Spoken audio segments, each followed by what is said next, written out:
Oke, teman-teman, kita sudah sampai di modul desain ya, yaitu desain fundamental. Di video ini kita akan bahas tentang basic atau dasar-dasar seputar desain ya. Jadi barangkali teman-teman di sini ada yang butuh ilmunya, masih awam tentang dunia desain, maka kita buatkan video ini ya sebelum kita ngulik-ngulik tentang PowerPoint. Nah, di sini ada beberapa pembahasan yang akan kita bahas seputar layouting dan juga desain ya. Yang pertama ada margin, kemudian ada white space, ada group elemen, kontras, alignment, dan yang terakhir adalah konsistensi. Yang pertama kita akan bahas tentang margin, teman-teman ya. Margin ini gampangnya adalah garis pembatas ya. Nah, di sini ada dua desain yang sudah saya buat ya. Desain yang pertama dan desain yang kedua. Nah, kita akan fokus ke desain yang pertama dulu ya. Nah, desain pertama ini ada semacam garis pembatas ya, yang warna hijau ini. Ini disebut dengan margin, teman-teman ya. Fungsinya apa? Fungsinya untuk membatasi elemen-elemen desain yang kita buat agar tidak keluar dari garis pembatas gitu ya.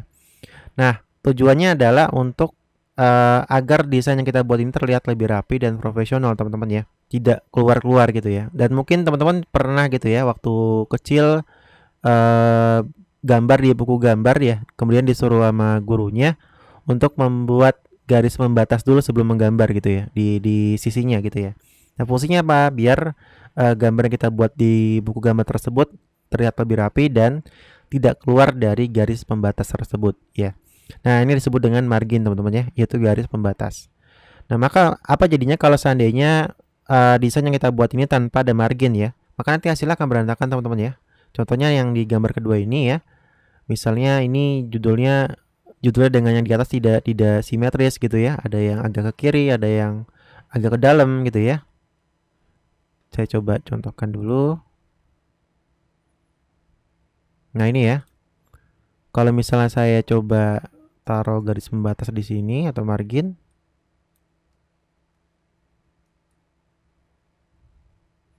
Nah, ini kan gak rapi, teman-teman ya.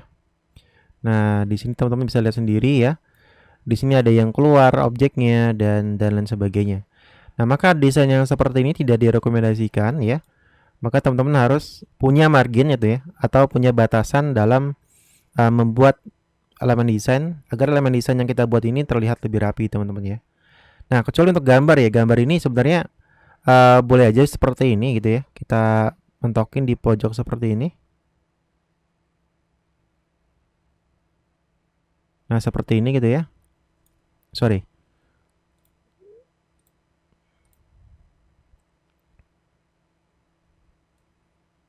Ini kita lebarkan dulu sebentar. Nah, gambar bisa seperti ini, teman-teman ya. Nah, ini kita coba lebarin.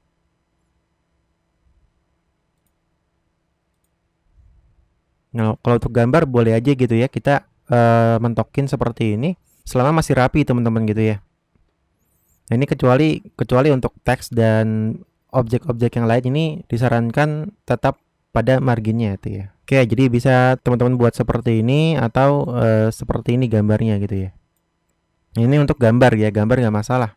Oke, itu ya. Jadi kesimpulannya margin ini adalah garis pembatas untuk membatasi elemen-elemen desain yang kita buat ini agar terlihat lebih rapi dan profesional ya, tanpa keluar-keluar dari garis pembatasnya. Oke, yang kedua adalah white space ya. White space ini adalah simpelnya ruang bernapas ya. Kita kasih ruang kosong agar desain yang kita buat ini terlihat lebih luas ya, nggak terlalu sempit, nggak terlihat sesek gitu ya. Nah, di sini contohnya ada gambar yang kedua ya. Kita bisa fokus ke gambar yang kedua. Di sini adalah contoh gambar yang tidak memperhatikan white space ya, atau ruang bernapas atau ruang kosong gitu ya. Nah, kalau teman-teman lihat di sini, semua elemen desainnya itu terlalu mepet semua gitu ya. Judulnya, kemudian teksnya, kemudian di sini ada gambarnya ya, gambar-gambarnya juga terlalu mepet ya, dengan yang teks yang di bawahnya juga. Nah, kalau teman-teman bandingkan dengan yang di sebelah kiri ya, ini desain yang memperhatikan white space ya, atau ruang kosong. Kalau teman-teman lihat di sini ya, baik teksnya, kemudian judulnya, kemudian gambarnya dan sebagainya, kita kasih sedikit jeda ruang gitu ya, sedikit ruang bernapas gitu ya dengan desain-desain yang lain gitu ya. Contohnya ini ya. Nah, ini ada sedikit ruang bernapasnya gitu ya. ini juga, ini juga. Jadi nggak terlalu sesek dilihatnya gitu teman-teman.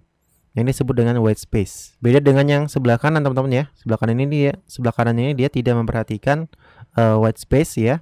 Jadi semua gambar itu ditumpuk-tumpuk gitu ya. Jadi terlihatnya lebih sesek, lebih sempit gitu. Jadi kita bisa buat agak sedikit longgar seperti ini. Jadi biar orang lihatnya juga apa ya, nggak sakit gitu ya matanya ya. Jadi bisa lihatnya lebih enak, lebih teratur ya, lebih tertata rapi dan sebagainya. Ini fungsi dari white space teman-teman ya. Mungkin teman-teman juga pernah lihat gitu ya, gambar-gambar atau desain yang semua elemennya ditumpuk-tumpuk gitu ya, sampai bingung bacanya harus mulai dari mana kayak gitu. Itu ya, jadi ini salah satu kaidah yang harus kita perhatikan dalam desain, yaitu white space ya, atau ruang bernapas. Oke, yang ketiga adalah group elements teman-teman ya.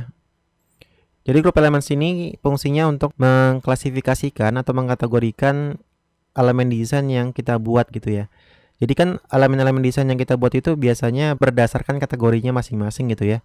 Contoh di sini judul dengan subjudulnya gitu ya.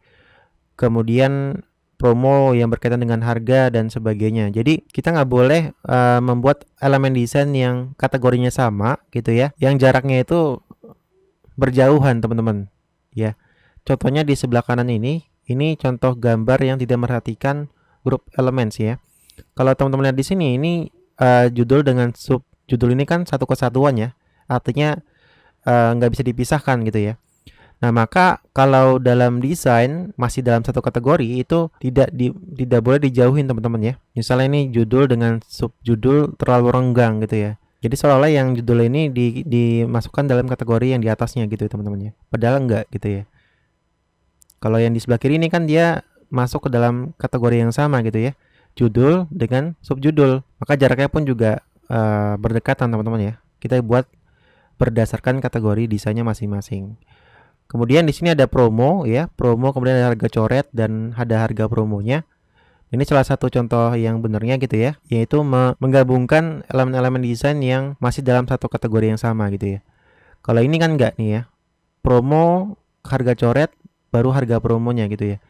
Sedangkan harga promo dan harga coret ini kan masih dalam satu kategori gitu ya, masih dalam satu elemen desain yang sama. Maka ini nggak boleh dibuat agak jauhan seperti ini teman-teman ya. Harus dibuat berdekatan seperti ini. Kita klasifikasikan berdasarkan grupnya gitu teman-teman. Nah kemudian ini juga sama ya teman-teman ya.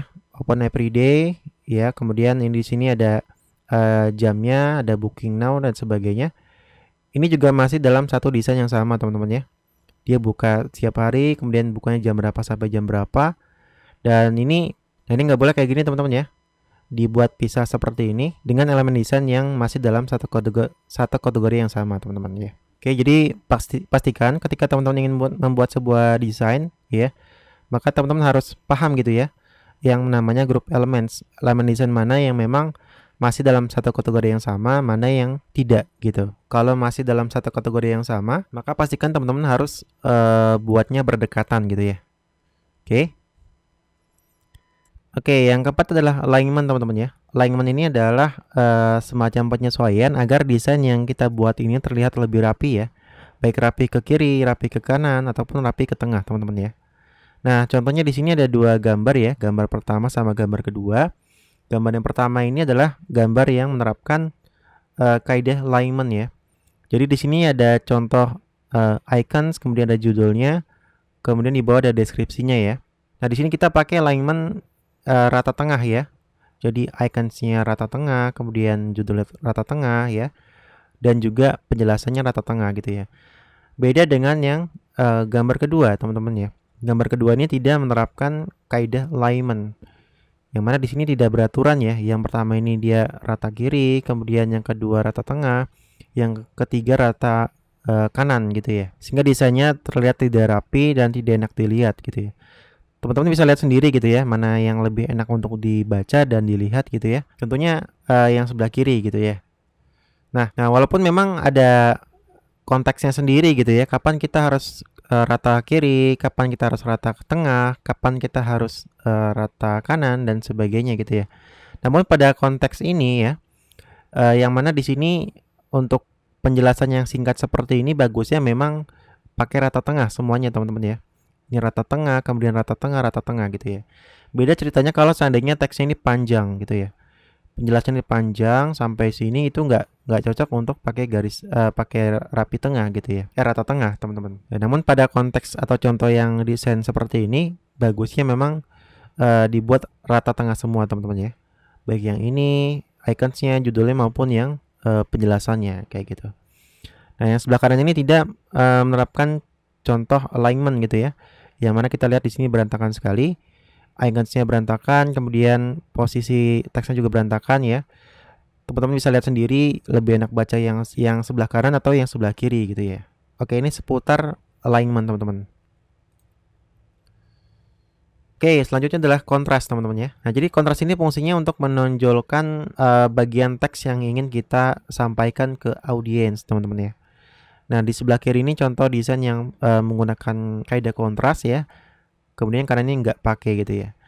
Nah, di sini contohnya ya, di judul saya pakai bold ya. Kita besarkan apa itu desain ya. Tujuannya apa? Tujuannya memang agar ketika orang lihat ini pertama kali adalah judulnya, teman-teman. Maka kita perlu penekanan atau memberikan ketegasan atau kontras pada teks atau elemen desain yang ingin kita tonjolkan dulu, teman-teman. Jadi ketika orang pertama kali lihat langsung tahu gitu ya, maksudnya yang dibacakan apa itu desain gitu ya. Jadi mereka sudah memproses informasi dari desain yang sudah mereka lihat gitu ya pertama kali, dan mereka tahu gitu ya apa yang dibahas itu tentang desain. Beda dengan yang sebelah kanan teman-teman ya. Kalau di sebelah kanan ini kan dia tidak terlalu kelihatan judulnya ya atau headline-nya. Jadi kemungkinan desainnya ini bisa nggak terbaca atau nggak dilihat sama orang teman-teman ya. Jadi fungsinya kontras ini agar sebenarnya lebih ke menonjolkan bagian-bagian desain yang ingin dilihat oleh audiens seperti itu. Dan di bagian teksnya atau deskripsinya kita juga bisa menambahkan efek bold ya. Efek bold atau ditebalkan kata-kata atau bagian-bagian yang penting. Fungsinya apa? Fungsinya agar mereka bisa membaca bagian-bagian yang memang kita ingin mereka baca gitu ya. Informasi-informasi yang sangat penting. Jadi kalau gini kan dia polos gitu ya. Takutnya mereka memang nggak membaca semuanya. Akhirnya informasi-informasi yang sangat penting dalam desain ini nggak tersampaikan dengan baik ke audiens seperti itu. Jadi teman-teman pastikan menggunakan kaidah kontras gitu ya, menonjolkan bagian desain yang ingin kita sampaikan ke market gitu ya, ke audiens, dan juga kita bisa tonjolkan beberapa bagian-bagian penting dalam teks ya. Mungkin barangkali mereka nggak baca semuanya, tapi minimal ketika baca atau melihat desain ini kan mereka melihat bagian-bagian yang ditebalkan seperti itu. Oke, yang terakhir adalah konsistensi teman-teman ya. Jadi konsistensi ini lebih ke konsisten bagaimana kita membuat sebuah desain ya dengan tujuan untuk membangun brand usaha kita teman-teman ya. Sebagai contoh misalnya kayak Tokopedia ya. Tokopedia itu kan identik dengan warna hijau. Jadi setiap desain, setiap iklan atau setiap poster yang dibuat itu nggak jauh-jauh dari warna hijau teman-teman ya. Kenapa? Karena memang untuk membangun konsistensi brand yang sedang mereka bangun. Jadi nggak mungkin tiba-tiba Tokopedia pakai warna pink ya, kemudian warna biru dan sebagainya, karena memang mereka sedang konsisten membangun sebuah desain sesuai dengan brand yang mereka bangun teman-teman. Nah begitupun juga teman-teman ya, misalnya teman-teman punya usaha atau punya klien dan ingin membuat sebuah desain di media sosial dengan tujuan untuk membangun brand awareness gitu ya, maka penting untuk membangun konsistensi agar brand teman-teman ya atau gaya desain teman-teman ini lebih mudah dikenali oleh audiens gitu ya. Misal kalau desainnya warna ini nggak jauh-jauh pasti relate dengan brand A gitu ya. Atau gaya fontnya yang kayak gini itu nggak jauh-jauh dari brand B. Jadi si audiens itu ketika mereka melihat desain kita ya, baik itu dari sisi fontnya, kemudian dari sisi warnanya, dari sisi layoutnya dan sebagainya mungkin ya, mereka sudah lebih mudah mengenali brand kita dari melalui desain yang kita buat teman-teman itu ya. Sekali lagi nih tujuannya untuk membangun brand ya di media sosial. Pastikan teman-teman pakai konsistensi ya, konsistensi warna ya, font dan sebagainya. Contohnya di sini ada 7% ya. Kalau 7% kita selalu konsisten menggunakan warna biru tua seperti ini dan hijau ya. Dan juga mungkin paduan warna lain ya, warna ketiga, warna opsional gitu ya, Sebagai contoh warna orange di sini atau warna putih, warna netral ya. Jadi pastikan setiap desain-desain yang teman-teman buat nextnya itu nggak jauh-jauh warnanya gitu ya dari warna-warna yang sudah dibuat. Ini kalau teman-teman ingin membangun brand. Beda ceritanya kalau misalnya teman-teman ingin membuat sebuah desain yang tujuannya untuk portofolio, itu nggak masalah ya, nggak harus sama terus gitu ya warnanya. Nah mungkin misalnya teman-teman ingin bervariasi dengan font yang berbeda, warna yang berbeda, gaya desain yang berbeda, itu nggak masalah kalau tujuannya untuk membangun portofolio. Tapi kalau teman-teman ingin membangun brand gitu ya, baik untuk usaha teman-teman sendiri ataupun untuk klien teman-teman, maka perlu membangun konsistensi desain di media sosial gitu ya. Oke, jadi pastikan teman-teman yang ingin membangun brand ya di media sosial menggunakan kaidah konsistensi, yaitu bagaimana teman-teman menggunakan warna yang konsisten ya. Kemudian font yang teman-teman pakai juga konsisten. Kemudian layout desain atau gaya desain yang memang teman-teman punya ciri khasnya masing-masing gitu ya. Silakan dibuat gitu ya agar berbeda dengan yang lain, dan juga ketika audiens melihat desain teman-teman, mereka lebih cepat mudah mengenali desain yang teman-teman buat, seperti itu. Oke, kita sudah membahas banyak hal ya terkait desain fundamental, mulai dari margin, kemudian white space, grup elemen, kontras, alignment, dan konsistensi ya.